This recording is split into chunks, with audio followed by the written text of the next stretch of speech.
Hello everyone and welcome to Louise Singleton Creations. It's New Year if you're watching it as I've just filmed it. So it's January and we've just said goodbye to the old year, and I thought it was perfect timing for an out with the old, in with the new challenge. Well, a challenge for myself, for nobody else. I just like to upcycle things, and I've never done an upcycling video before, so I'm going to be hopefully doing a series of 4 videos this month using one object which I'm going to upcycle, and I'm just about to take you around the corner to find it, so let's have a look.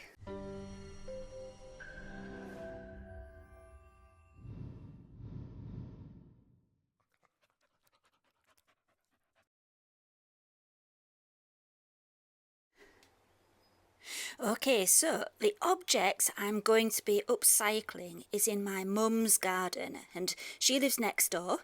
We've got a little gate in the back garden so we can pop round to each other's houses really easily.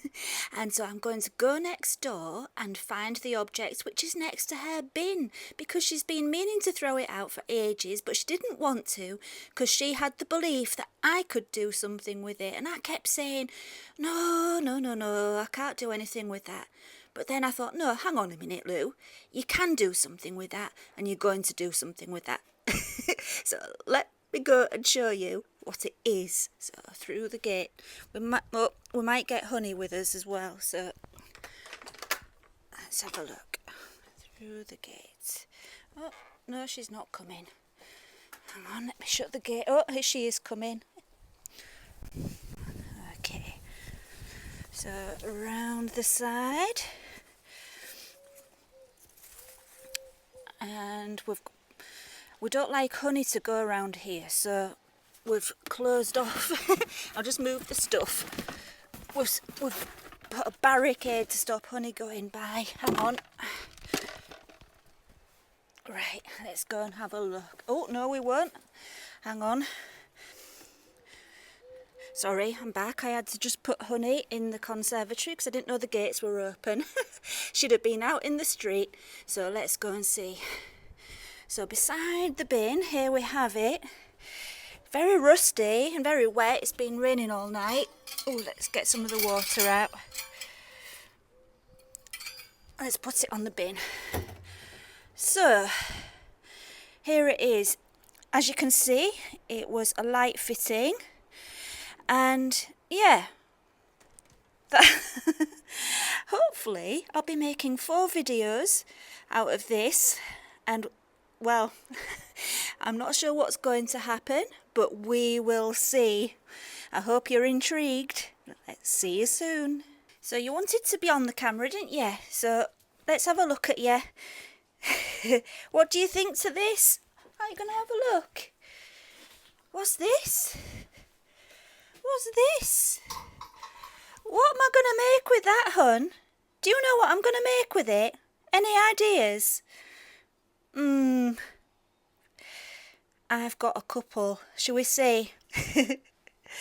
Okay then, so we're back inside and it's time to completely dismantle it, with the hope that once I started seeing the pieces separately, I would start to have some ideas. And so that's what I did. I completely dismantled it and cleaned all the rust off it. Explain a little bit about I didn't really have all the correct tools for the job. What would you call it? I'm quite good at making do with what I've got, and I managed it in the end. All those little or big curved prongs that you can see, they all used to have like strings of crystals attached to them, so it was kind of like a chandelier really, but obviously they weren't real crystals. If it was a real chandelier, it wouldn't have been left outside. But yeah, it's very old actually, and my mum was tired of it. She's actually kept all the crystals, so it's possible that one of my projects might use those. I really don't know yet. But each one of those prong things has a little hole in the end, so that might be useful. So yeah, my brain was ticking away all the time that I was dismantling it.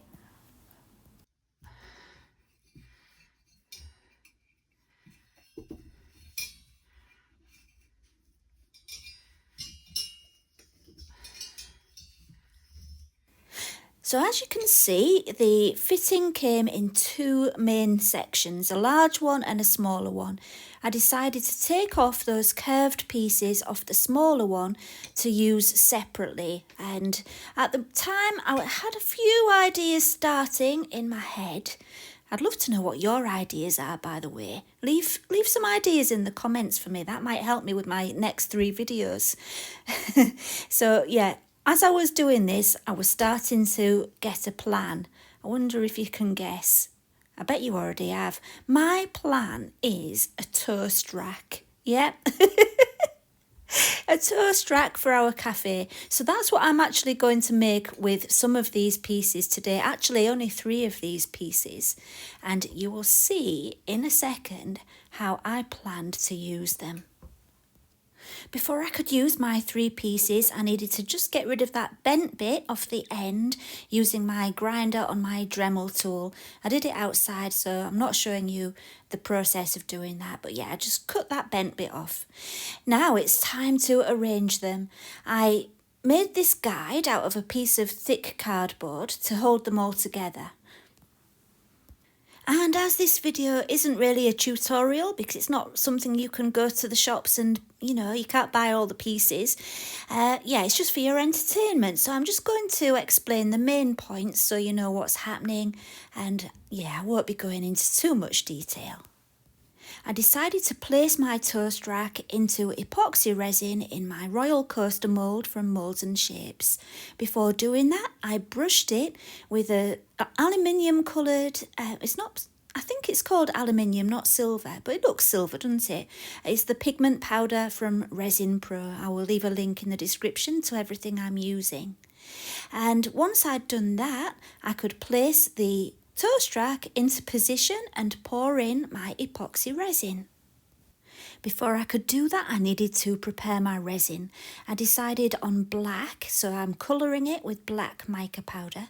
I've already mixed up the 2 parts of the resin, which is Resin Pro's transparent resin, and I'm just adding the black mica powder a little bit at a time until I'm happy with it.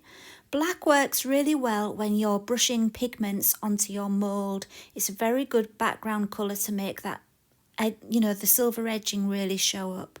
So anyway, that's all mixed, and the plan for this resin is just to hold the toast rack into position. I didn't fill it up to the top. It's just there to hold the toast rack. It's going to have another layer when this is cured. So yeah, there it is, all in position. And it's cured as if by magic. It's actually the next day. And I'm just removing those pieces of cardboard which were holding the pieces of metal into position. So this Royal Coaster mould is very deep, and I didn't need my finished piece to be as deep as the mould. So I only did it about 2/3 of the way up. And the good thing about not completely filling the mould is that you get a lip around the edge, like a raised area on the edge, which works really well when you're adding a top coat. And I will be adding the top coat in a while, but first of all, I need to add my vinyl decals which I made, which go with the branding for our cafe. So you might have seen in one of my recent videos that I spoke about the branding for the cafe. It's the colours are from the cycling use. I think it's UCI flag. I can't think at the moment, but yeah, that's their colours, and it's a cycling themed cafe, and that's our colour scheme and it's on all different things that I've made, and it works really well against the black background. So I made the decals on my Cricut machine and cut them out off camera, and I've just applied them here. They're a little bit wonky, but I don't mind. Most things I make are a little bit wonky. Once I'd smoothed it all down firmly, I removed the transfer tape very carefully and then added our logo in the middle. And then it was ready for the top coat of resin to protect it all. For my top coat, I used epoxy food resin from Resin Pro because obviously this is a toast rack and it's going to be coming into contact with food. As you can see, it's very bubbly, and that's because it's quite cold in my craft room. And when resin is in a cold environment, it can be quite gassy. It's best to warm up the bottles in some warm water first, and that really does help. And I did actually do that, but it was still a little bit too cold. But doesn't matter. Once it's all in place, you can use a heat source like a kitchen torch or a heat gun, and it just gets rid of all the bubbles, and you'll see that in a moment. But before I do that, I'm just teasing it all towards the edges very carefully. I didn't want to get resin onto the metal pieces, so I was very careful, teased it all to the edges, and then got rid of the bubbles.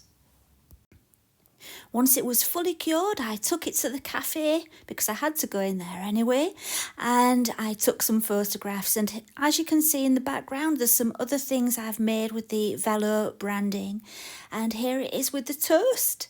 What do you think? I think it looks really cute. I'm really happy with it. And I'm hoping when I've finished all my other projects, I will have enough pieces left to make a couple more of these toast racks, because yeah, I think they're good. And what I tried to do was take a photograph of it with the view out of the window, because the view from the window is so good. But as you can see, it didn't work. So here's the view from the window without the toast in front of it. Aren't we lucky to have such an amazing view? That's St Mary's Church in Beverley. And the window seat, as you might have guessed, is the most popular seat in the cafe. So we've come to the end of the first video in my 4-video series. Well, I hope it'll be 4 videos. We'll see what happens.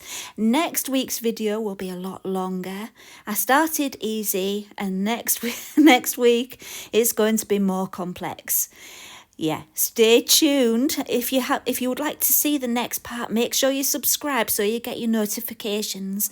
And if you enjoyed the video, please give it a thumbs up, and I will see you with part 2 next week. Bye for now.